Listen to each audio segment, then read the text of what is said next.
The sky over the Wyoming territory tore open, unleashing a storm that screamed like a vengeful spirit.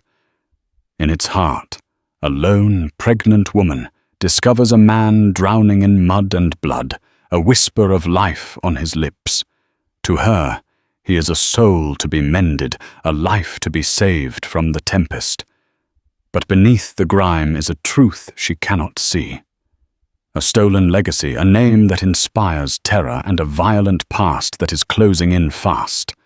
By bringing him into her home, she risks everything for a stranger, never knowing that the only thing he has left isn't his gun, but a desperate hope powerful enough to ignite a firestorm and burn her world to the ground. The rain came without warning, a sudden violent assault on the parched Wyoming territory. One moment, the sun was a blistering tyrant in a cloudless sky, baking the plains into a cracked ochre canvas. The next, the heavens ripped open.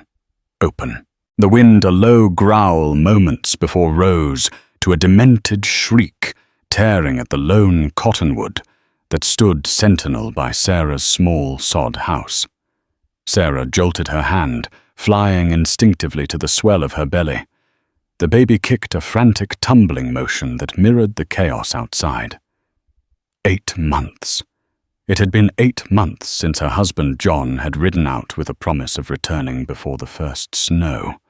The first snows had long since melted, feeding the very creeks that now threatened to burst their banks. She was alone, stranded in an ocean of grass, with only the mournful lowing of her single milk cow Bessie for company. The storm was a living thing, a monstrous beast of wind and water. Rain hammered the roof, each drop a tiny fist, trying to beat its way in. The oiled paper covering the single window flickered and strained, casting dancing, distorted shadows across the small one-room interior. Sarah paced the length of the cramped space, her bare feet cold against the packed earth floor. The fire in the hearth spat and hissed as stray drafts snaked down the chimney. Fear, a cold and familiar companion, settled in her gut. It wasn't the storm itself that terrified her. She had weathered dozens in her 24 years. But the profound, crushing isolation it amplified. If the roof gave way, if the creek rose too high, if the baby decided now was its time, there was no one. No one to call for. No one to help. A deafening crack of thunder shook the very foundations of the house. It was immediately followed by a splintering crash from outside that was not thunder. Sarah froze, her heart leaping into her throat. It sounded close. Too close. Bessie let out a terrified, guttural bellow. "Easy, girl." Sarah whispered, her voice trembling. She crept to the door, her hand hovering over the heavy wooden bar that secured it. Listening, she could hear nothing but the roar of the storm and Bessie's continued distress. Common sense screamed at her to stay inside, to wait for the tempest to pass. But the sound had been one of finality, of destruction. And Bessie was her lifeline, the source of milk and butter that kept her and her unborn child alive. Taking a deep, steadying breath, she lifted the bar. The wind tore the door from her grasp, slamming it back against the sod wall with a violent thud. A torrent of rain and wind blasted into the room, extinguishing the fire in a cloud of acrid smoke and plunging the space into near total darkness. Bessie Sarah screamed, shielding her eyes as she peered into the grey, swirling maelstrom. The small corral she and John had built was a scene of devastation. A large section of the fence was smashed, the wooden rails shattered and scattered, and the great cottonwood, her landmark, her only shade in the brutal summer months, had been struck by lightning. A massive splintered limb had torn away from the trunk and crashed down upon the fence. But it wasn't just the fence. Lying half submerged in the rapidly forming mud and water was a dark, unmoving shape. It wasn't Bessie. The cow was huddled against the far side of the corral, shivering but seemingly unharmed. This shape was different. Longer. Thinner. With a sickening lurch in her stomach, Sarah realized it was a man. And beside him, its reins tangled in the wreckage, was a horse, its head hanging low, its coat a sodden, miserable black. For a moment she was paralyzed by a primal fear. A stranger. Out here, strangers were more often a threat than a blessing. He could be an outlaw, a desperado injured in some nefarious pursuit. He could be feigning injury, waiting for a good Samaritan to fall into his trap. The wind howled its agreement, urging her to slam the door, bar it, and pray for morning. But then she saw it. A slight, almost imperceptible movement. A hand, half buried in the mud, twitched. He was alive. The knowledge cut through her fear like a knife. She couldn't leave him. It wasn't in her nature. John had always said she had a heart too soft for this country, that she'd give their last biscuit to a starving dog. "Oh, Lord, give me strength," she muttered, pulling her thin shawl tighter around her shoulders. Wading out into the storm was like stepping into another world.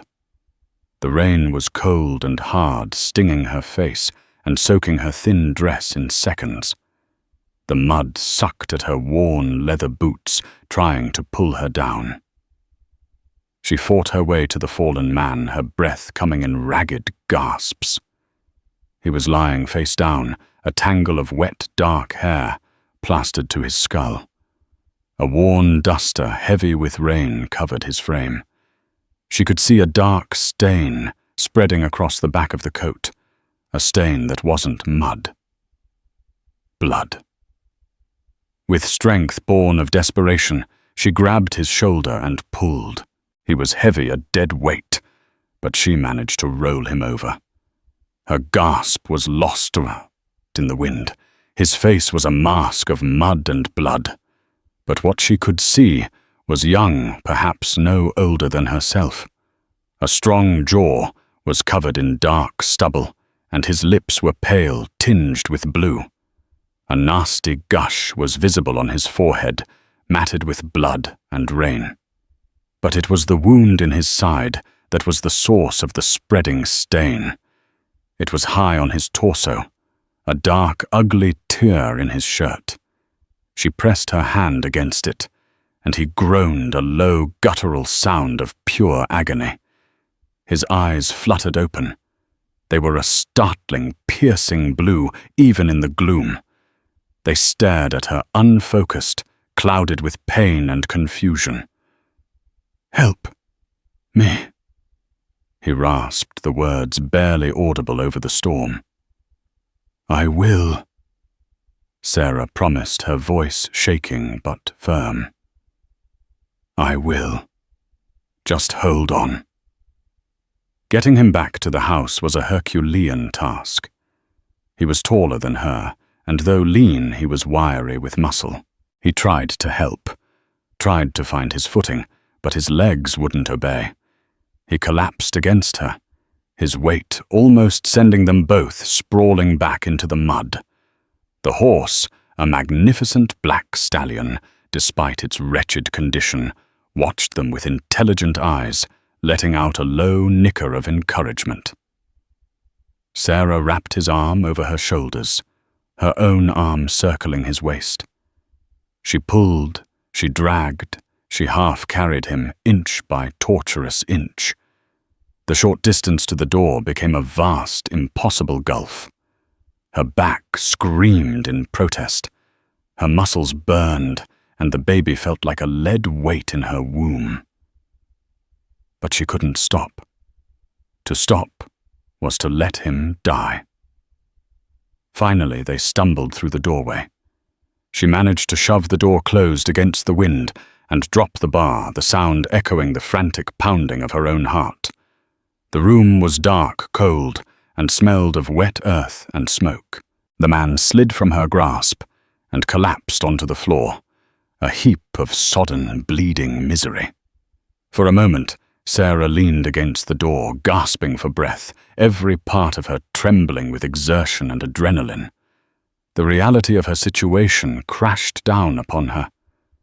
She had a dying man on her floor, a stranger, potentially a dangerous one, and the storm, far from abating, seemed to be gathering its strength for a fresh onslaught. She looked down at the man. His breathing was shallow, his face deathly pale. He had lost everything to the storm, to whatever violence had befallen him.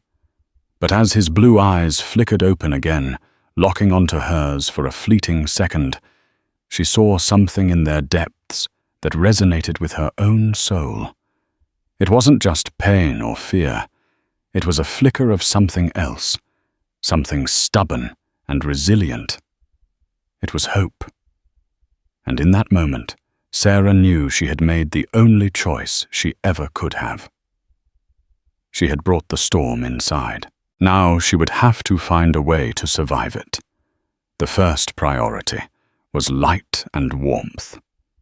With trembling hands, Sarah fumbled for the kindling she kept in a dry box by the hearth.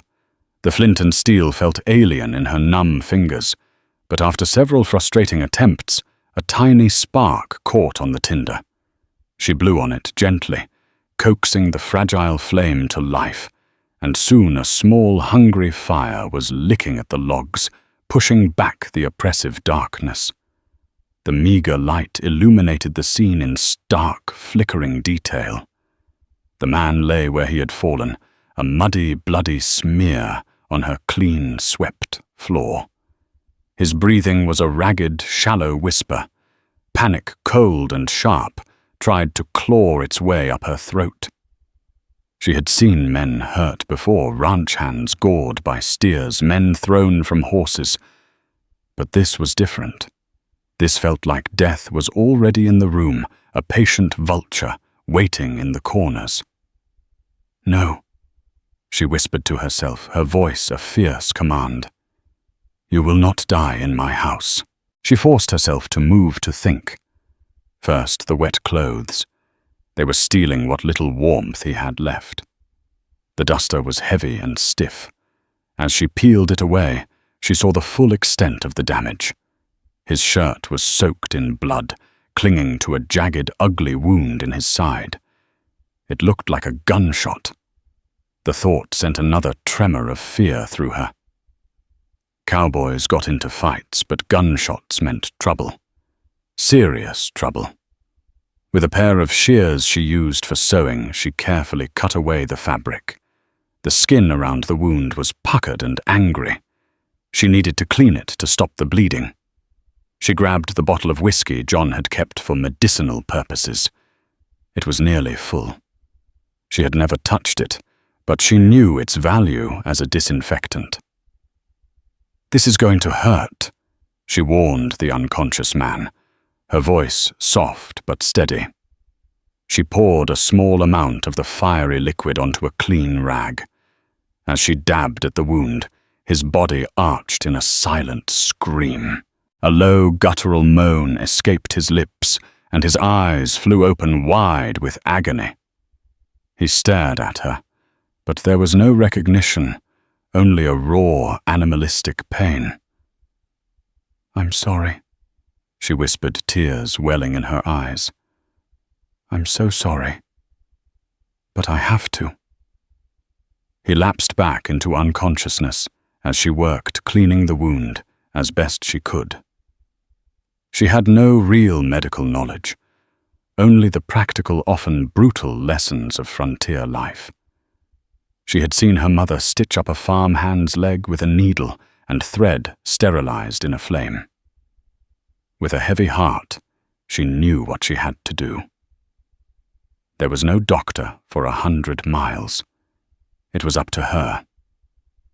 After sterilizing her largest sewing needle and some thread in the fire, she took a deep breath. Her hands shook violently, as she pushed the needle through his skin for the first time. His body jerked, but he didn't wake. She worked quickly, clumsily, her stitches uneven and ugly. It was a butchery, not a surgery, but it was the only chance he had. With each stitch, she prayed. Prayed for his life, prayed for her own strength, prayed for the morning to come. When she was finished, she bandaged the wound tightly with strips torn from one of John's old shirts. She cleaned the gash on his forehead as well, finding it less severe than the wound in his side. Finally, she managed to strip him of his remaining wet clothes and cover him with every spare blanket she owned. Exhausted, she sank onto the small stool by the fire, her body aching, her mind numb. The storm still raged outside, a constant, roaring reminder of her isolation. She looked at the man, his face now clean, his dark hair curling as it dried. In repose, he looked younger, more vulnerable. There was a story in that face, in the fine lines around his eyes, the faint scar that bisected his left eyebrow, the stubborn set of his jaw. A story that had ended here in a bloody heap on her floor. As the night wore on, she tended to him, bathing his face with cool water when the fever took hold. He began to mutter his words, fragmented, nonsensical. Names and places tumbled from his lips in a feverish torrent. Blackwood. Can't let him. The deed. It's all I have left. The name Blackwood was spoken with a particular venom, a curse whispered into the darkness. She had heard the name before. Jedediah Blackwood, a cattle baron from the south, a man with a reputation as hard and unyielding as the land he ruled, a man known for getting what he wanted by any means necessary. No, not the boy. The stranger moaned, his head thrashing on the pillow she had made from a sack of flour. Lillian, forgive me. Sarah's heart ached for him. Lillian, a wife, a sister and a boy, his son. The fragments painted a picture of devastating loss, of a life torn apart. This wasn't just a cowboy caught in a storm. This was a man running from something or someone. A man who had lost everything. Sometime before dawn, the fever seemed to break. His breathing deepened, becoming more regular. Sarah allowed herself a sliver of hope. She had done all she could. Now it was up to him. As the first pale light of morning began to filter through the oiled paper window, the storm finally exhausted itself. The wind died down to a mournful sigh, and the rain softened to a gentle patter. Sarah rose stiffly, her back a knot of pain. She went to the door and looked out. The world was washed clean. The air was fresh and cool. The plains, once brown and dusty, were now a vibrant, glistening green. It was a world reborn. She turned her attention to the man's horse, the black stallion. It stood patiently, its reins still tangled in the broken fence. She approached it cautiously, but the animal simply watched her, its dark eyes intelligent and calm. She untangled the reins and led it to the small lean-to that served as a stable. She found a sack of oats, part of her precious winter store, and gave the horse a generous portion. It was a magnificent animal, well-fed and strong, not the horse of a common drifter. Returning to the house, she saw that the man's eyes were open. He was watching her. The piercing blue was clearer now, the fog of pain and fever receding. "Where?" he whispered, his voice a dry, cracking rasp. "You're in my home," Sarah said softly, approaching him slowly. "You were caught in the storm. I found you by the fence." He tried to sit up, but a sharp intake of breath and a grimace of pain told him it was a mistake. "Easy now," she cautioned. "You're badly hurt. You've been shot." His eyes widened slightly, a flicker of something fear memory, anger passing through them. He looked down at the bandage on his side, then back at her. "Who are you?" he asked. "My name is Sarah," she replied. "My husband is away." She couldn't bring herself to say more, to admit the full truth of her abandonment. He studied her for a long moment, his gaze taking in her swollen belly, her tired face, the simple poverty of her home. "Thank you, Sarah," he said. His voice filled with a genuine, heartfelt gratitude that brought a flush to her cheeks. "You saved my life." "You're not saved yet," she said, her practical nature reasserting itself. "You need to rest, and I need to know your name." He hesitated, his jaw tightening. The guarded, suspicious look returned to his eyes. He seemed to be wrestling with himself, with what to say, with what to reveal. "Just call me Caleb," he said, finally, his voice low. Sarah knew with a certainty that settled deep in her bones that it wasn't his real name. But she also knew that pushing him would do no good. Caleb. It would have to be enough for now. She had a wounded man in her house, a man with a false name and a dangerous past. The storm outside may have passed, but Sarah had a sinking feeling that the real trouble was just beginning. The days that followed settled into a quiet, watchful rhythm. The world outside dried under a gentle sun, but inside the small sod house, a different kind of atmosphere took root, one of healing tension and unspoken questions. Caleb, as he insisted on being called, was a model patient. He was quiet, respectful, and deeply grateful for every small kindness Sarah showed him. He never complained about the pain, which was obviously considerable, nor about the meager broth and cornmeal mush that made up his diet. His strength returned slowly, incrementally. First, he was able to sit up, propped against the wall. Then he could stand, leaning heavily on the back of a chair. By the end of the first week, he was able to limp the few steps from his makeshift bed to the doorway, where he would stand for hours, staring out at the vast, empty horizon. Sarah watched him, her feelings a tangled knot of sympathy and suspicion. She saw the way his hand would instinctively drift to his side, where a gun belt would normally rest. She saw the way his eyes would constantly scan the plains, a flicker of anxiety in their blue depths. He was a man waiting for something, a man on the run. Her own situation was becoming more precarious. Tending to Caleb consumed her time and energy, leaving little for her own needs. Her back ached constantly, and a deep weariness settled into her bones. Her supplies, already dangerously low, were dwindling at an alarming rate. She had shared her food, her blankets, her precious whiskey. The unspoken truth was that she couldn't afford a guest, especially one who brought with him an aura of danger.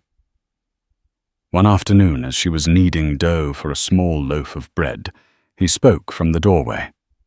"You're a good woman, Sarah." She didn't look up, her hands continuing their rhythmic push and pull. "I did what anyone would have done." "No," he said, his voice quiet but firm. "Not anyone. Most would have barred the door and let the storm take me, or put a bullet in me for their trouble." He paused, then added, "Especially if they knew who was looking for me." Sarah's hands stilled. She looked up, her heart beating a little faster. "And who is looking for you, Caleb?" He turned from the door, his face etched with a weariness that went far beyond his physical injuries. "Men who work for Jedediah Blackwood." The name hung in the air between them, heavy and cold. Sarah's blood ran cold. Blackwood's ranch, the Double Beale, was a sprawling empire that bordered her own small claim. She had never met the man, but she knew his reputation. He was a ruthless land grabber, a man who believed in manifest destiny as long as it was his destiny to manifest it. He had a small army of hired gunsmen, known for their brutality and loyalty to their paycheck.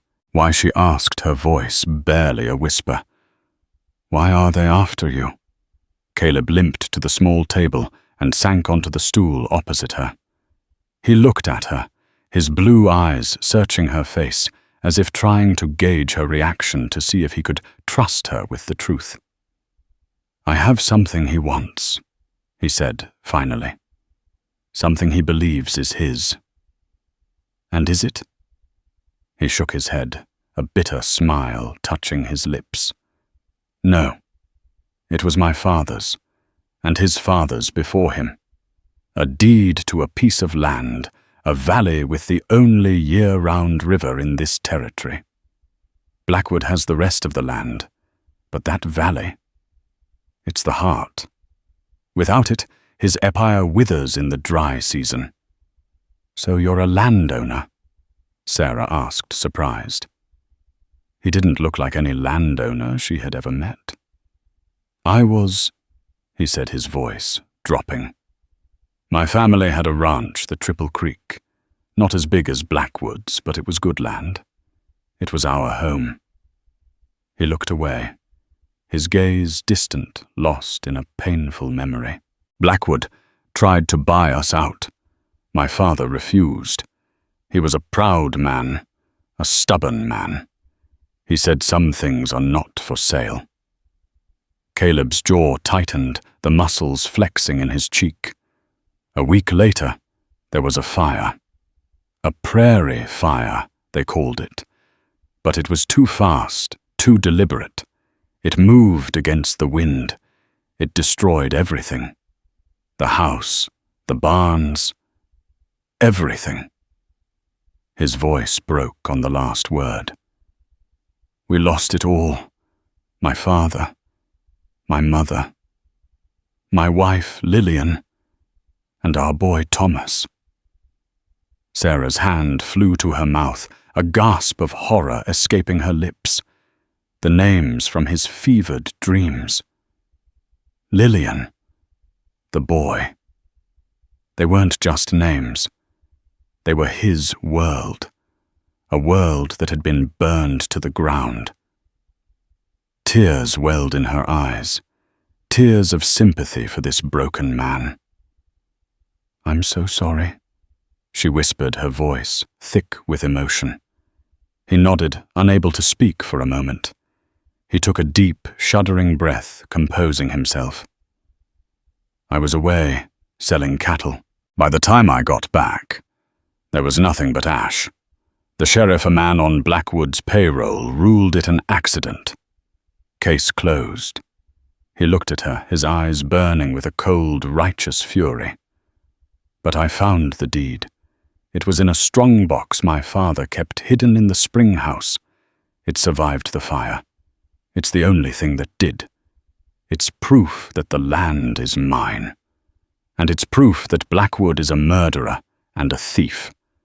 He had been on his way to Cheyenne to the territorial court to file the deed and press charges against Blackwood when he had been ambushed by 3 of Blackwood's men. They had shot him, left him for dead, and taken his horse and saddlebags, where he had foolishly hidden the deed. He had managed to escape, stealing one of their horses in the confusion, and had ridden blindly, trying to put distance between himself and his pursuers until the storm and his injuries had finally brought him down. The story settled over Sarah with a suffocating weight. This was no longer about a wounded stranger. This was about a man who had been grievously wronged, a man on a desperate quest for justice. But it was a quest that had led him to her door, bringing with him the shadow of a powerful and ruthless enemy. They think I'm dead, Caleb said, his voice low. But when I don't show up in Cheyenne, and the deed doesn't surface, Blackwood will get nervous. He'll send his men out looking. Not for me, but for the deed. They'll search everywhere. They'll come here. The unspoken threat hung in the air. Her isolated homestead, once a sanctuary, was now a target. She and her unborn child were in the direct path of a storm, far more dangerous than the one that had brought Caleb to her. She looked at him, at the raw pain and fierce determination in his eyes. She thought of her own loss of her husband, who would never return. She thought of the child growing inside her, a child who would be born into this harsh, unforgiving world. She had a choice to make. She could send him away, tell him to take his trouble and his war with him. It would be the smart thing to do, the safe thing to do. But as she looked at this broken man, a man who had lost everything but a single desperate hope for justice, she saw a reflection of her own struggles. They were two solitary souls, adrift in a sea of hardship, their lives unexpectedly and irrevocably intertwined. "Then we'll have to make sure they don't find it," she said, her voice quiet but resolute. A look of profound relief and gratitude washed over Caleb's face. In that moment, a fragile, unspoken alliance was forged between them, a bond of shared vulnerability and a mutual enemy. They were no longer just a woman and a stranger. They were partners in a dangerous game with their lives, their futures, and a piece of paper that represented the last flickering ember of hope as the prize. The trust between them was new and delicate, but like a seedling in the spring, it had taken root. Now they would have to pray it was strong enough to withstand the coming storm. The unspoken pact between them changed the air in the small house. The tension of suspicion was replaced by the thrumming anxiety of a shared secret. Sarah found herself watching the horizon as much as Caleb did, her eyes scanning for the telltale dust cloud of approaching riders. Every snap of a twig, every distant cry of a hawk sent a jolt of adrenaline through her. Caleb, meanwhile, was growing restless. His body was healing the wound in his side, a puckered, angry scar, but his spirit was chafing at the inactivity. He was a man of action, and waiting was a form of torture. He began to take on small chores, insisting on helping despite Sarah's protests. He chopped firewood, mended the broken corral fence with a surprising skill, and even took to milking Bessie, his large, calloused hands, surprisingly gentle. "You've done this before," Sarah remarked one evening, watching him from the doorway. A lifetime ago, he replied, his voice distant. He didn't elaborate, and she didn't press. His past was a landscape of pain, and she had no desire to force him to walk through it again. One afternoon, seeking to distract him and herself from the constant worry, Sarah had an idea. "Your clothes are beyond repair," she said, gesturing to the blood-stained, tattered garments she had washed and folded. "I have some of John's things in his trunk. He was a bigger man than you, but I can alter them." Caleb looked hesitant. "I couldn't, Sarah. It doesn't feel right." "Nonsense," she insisted, her tone leaving no room for argument. "It's better they're of use to someone than eaten by moths." She dragged the heavy wooden trunk from the corner of the room. It was the only piece of furniture besides the bed and table that she had brought with her from her family home in Ohio. It contained the few remnants of her former life and of her life with John. Opening it released the faint scent of cedar and memories. She pulled out a sturdy pair of denim trousers and a blue chambray shirt. As she did, something else was dislodged from the bottom of the trunk. It was a small leather-bound pouch tied with a rawhide string. It landed on the floor with a soft thud. Caleb, who had limped over to stand beside her, bent down to retrieve it. "This must be yours," he said, holding it out to her. Sarah frowned. "I've never seen that before." Caleb turned the pouch over in his hands. It was old, the leather worn smooth with time. He pulled at the rawhide tie, and the pouch fell open. Inside was a single object. It was a small, intricately carved wooden bird, a hawk or an eagle, its wings outstretched in flight. "It's beautiful," Sarah breathed, reaching out to touch it. But Caleb wasn't looking at the carving. He was staring at the pouch itself.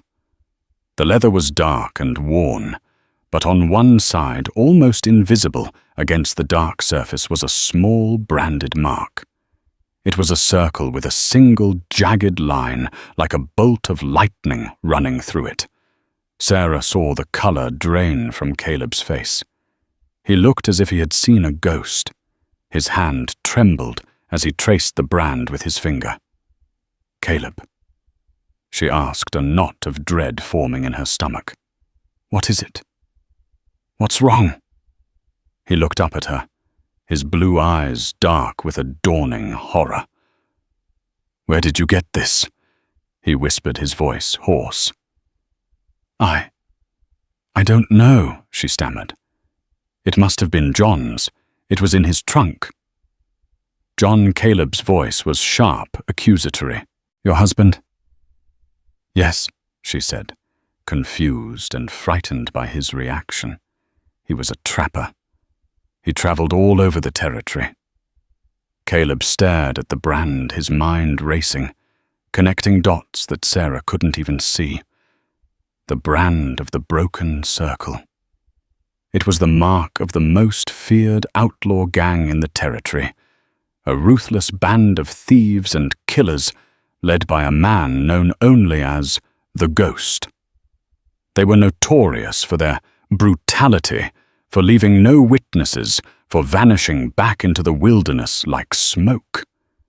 Jedediah Blackwood, for all his power and cruelty, operated within a twisted version of the law. The Broken Circle Gang operated outside of it entirely. They were chaos and death, a plague on the land. "This brand," Caleb said, his voice low and dangerous. "It belongs to the men who ambushed me." Sarah's world tilted on its axis. "What no? You said it was Blackwood's men." "I thought it was—" He snarled, his face a mask of fury and betrayal. "They wanted the deed. I assumed they were on his payroll. But this changes everything." He looked at her, his eyes narrowed with a terrible, dawning suspicion. "Your husband, John, what did he look like? He was tall," Sarah stammered, her mind reeling. "Taller than you, with sandy hair and a beard." Caleb's face went rigid, and a scar, he said, his voice flat. A small crescent-shaped scar on his left cheek.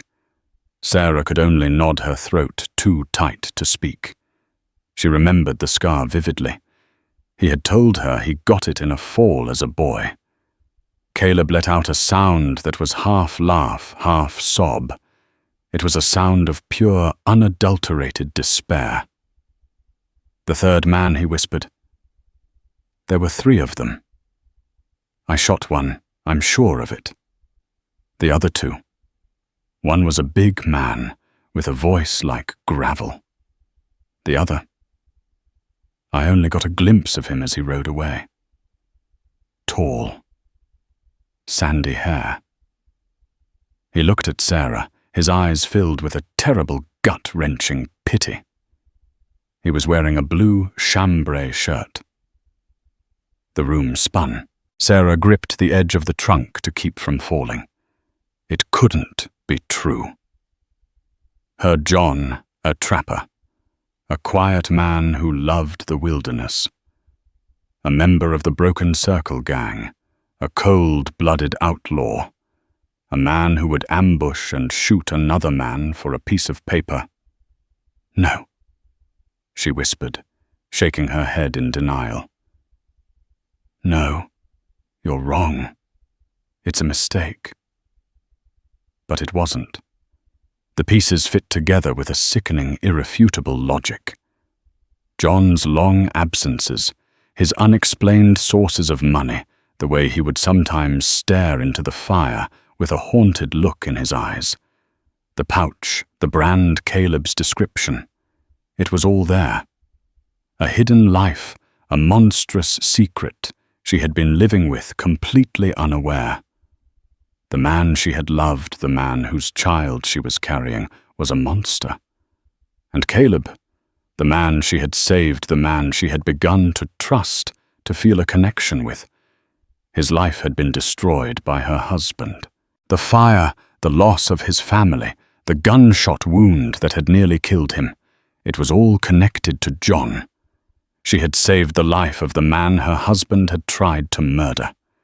The Rhone was so bitter, so cruel, it was almost laughable. She had been living a lie.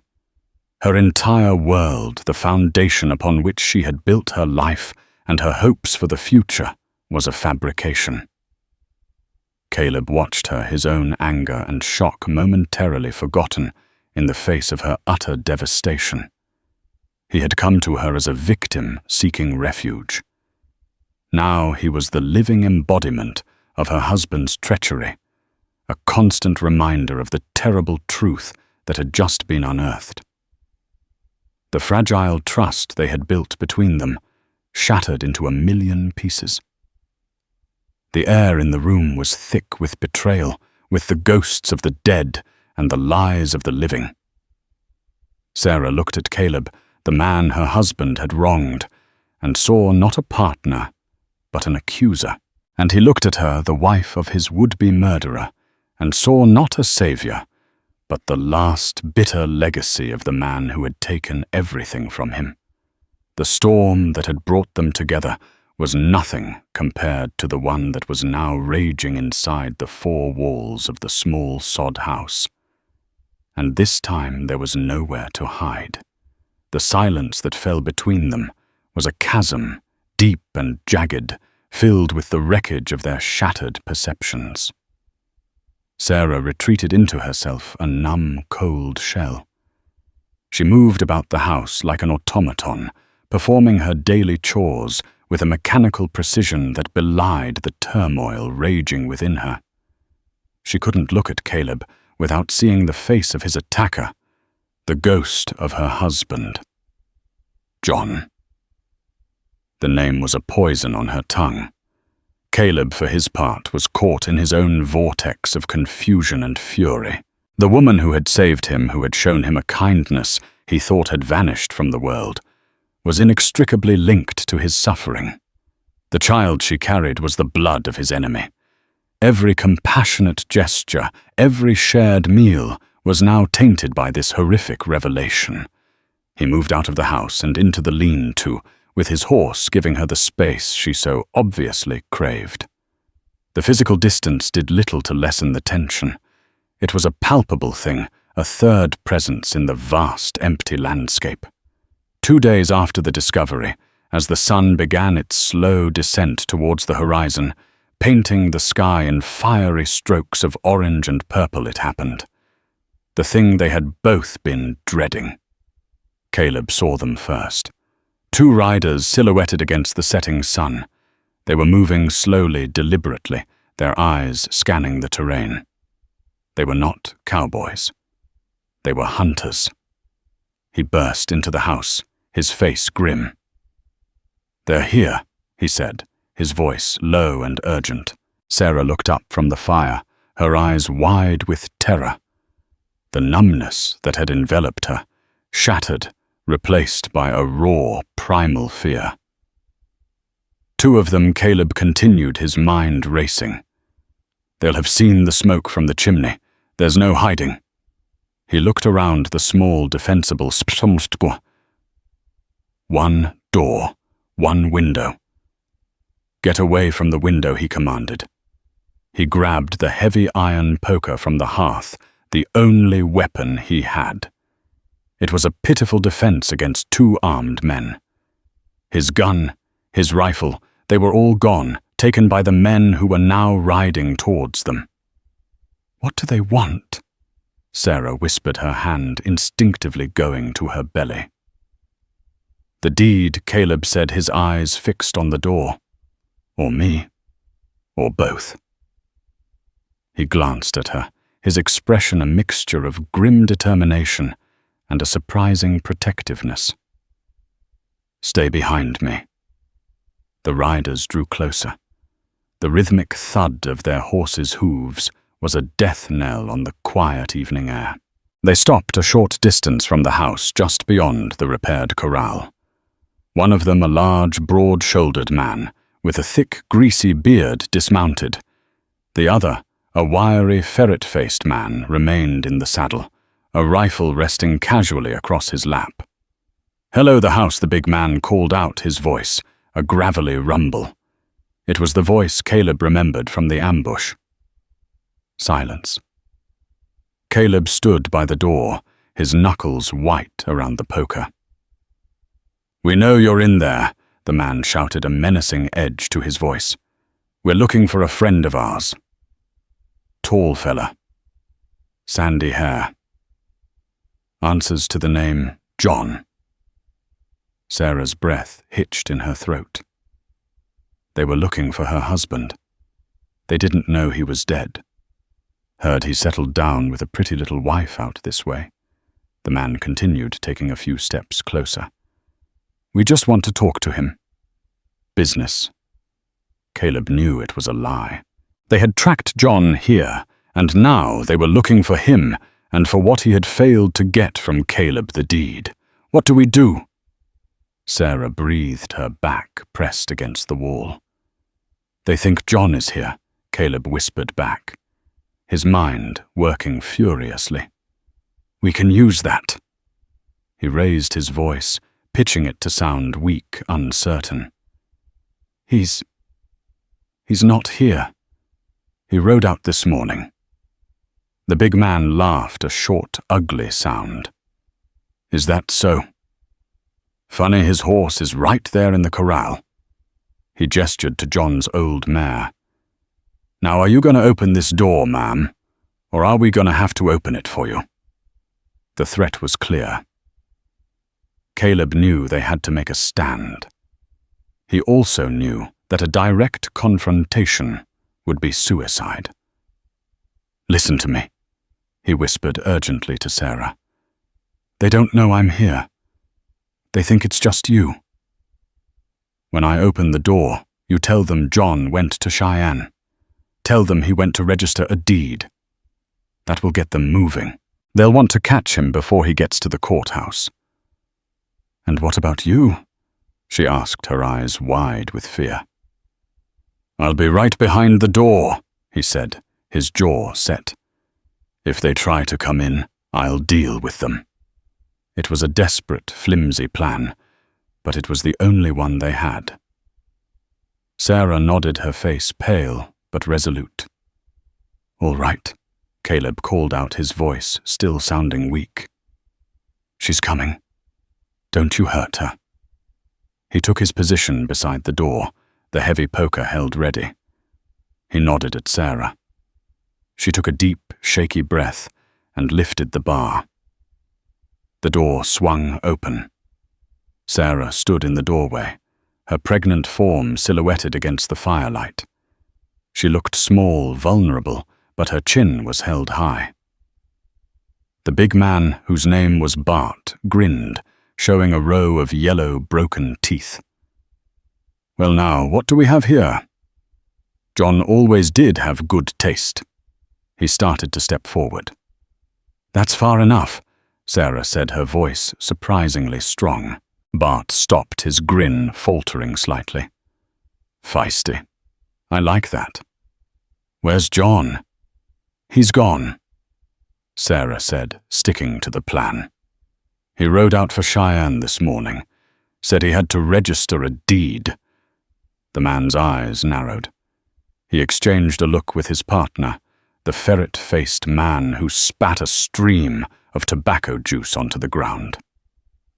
"A deed?" Bart asked, his voice low. "What deed? I don't know," Sarah lied, her heart pounding. "He didn't tell me. He just said it was important." Bart seemed to consider this. It was plausible. If John had managed to get the deed, he would want to register it quickly. But something wasn't right. He could feel it. He took another step forward, his hand drifting towards the pistol on his hip. "I think I'll just wait for him inside," he said, his eyes hard. "No," Sarah said, standing her ground. "Get out of the way," little Lady Bart snarled, losing patience. He lunged forward, grabbing her arm. It happened in a split second. As Bart pulled Sarah aside, the doorway was suddenly filled by the lean, furious form of Caleb. He brought the iron poker down with all his strength, catching Bart square on the side of the head. The man grunted in surprise and pain, stumbling backwards, his hand flying to the gash that had opened up on his temple. The man on the horse, seeing his partner attacked, raised his rifle. But he was too slow. Caleb's horse, the black stallion, had been watching the scene with an almost human intelligence. As if sensing his master's peril, the horse reared up its front hooves, lashing out, and let out a piercing scream. The ferret-faced man's horse shied violently, throwing him off balance. His rifle shot went wool, splintering the doorframe high above Sarah's head. Caleb didn't hesitate. He charged out of the house, grabbing the rifle from the now unseated rider before he could recover. He worked the lever action with a speed and familiarity that spoke of long practice and leveled the gun at the man's chest. "Drop it!" he commanded, his voice cold as ice. The ferret-faced man, his eyes wide with terror, dropped his pistol. Bart, clutching his bleeding head, stared at Caleb in disbelief. "You," he stammered. "You're supposed to be dead." "I've been called worse things," Caleb said, his eyes never leaving the other man. "Now get on your horse, both of you, and ride." Bart hesitated, his eyes flickering from Caleb to Sarah, who was now standing behind Caleb, her face a mixture of terror and awe. He was a man used to being the predator. He didn't know how to be the prey. "I said, ride." Caleb roared, the sound echoing across the plains. This time, the men obeyed. They scrambled onto their horses, their eyes filled with a new and healthy fear of the man they had left for dead. They spurred their mounts and galloped away, disappearing back into the twilight from which they had come. The silence they left behind was deafening. Caleb stood for a long moment, the rifle held steady until the riders were nothing more than a speck on the horizon. Then he slowly lowered the gun, his shoulders slumping. The adrenaline drained away, leaving him trembling. He turned to Sarah. She was staring at him, her expression unreadable. He had saved her. He had protected her. But he had done it with a violence and efficiency that was terrifying. This was not just a cowboy. This was not just a wronged rancher. The man who stood before her was a warrior, a killer. "You see now, don't you?" he said, his voice quiet, weary. "You see what I am." The chasm between them was still there, but its landscape had changed. It was no longer just about John's betrayal. It was about who Caleb was and what he was capable of. She had saved a man, only to discover he was a force of nature, a storm of violence, every bit as powerful as the one that had first brought him to her. And she was standing in the eye of it. The immediate aftermath of the confrontation was a flurry of desperate activity. Caleb knew the two men would report back, bringing the full fury of their gang or Blackwood's forces down upon them. This small homestead was no longer a refuge. It was a beacon, marking them for death. "We have to leave," he said, his voice grim.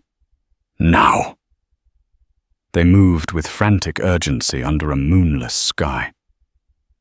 Sarah packed what little food she had, while Caleb saddled the horses and checked the rifle he'd captured. A new unspoken understanding formed in their shared haste. He was her protector. She and her unborn child were his responsibility. It was a heavy burden, but as they rode north towards the mountains, the silence between them was not one of tension, but of mutual dependence.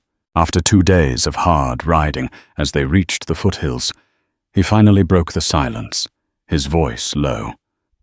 "My name isn't Caleb. It's Cole. Cole Sullivan." The name meant nothing to Sarah, but she sensed the weight it carried. "My father was a good man who believed in the law.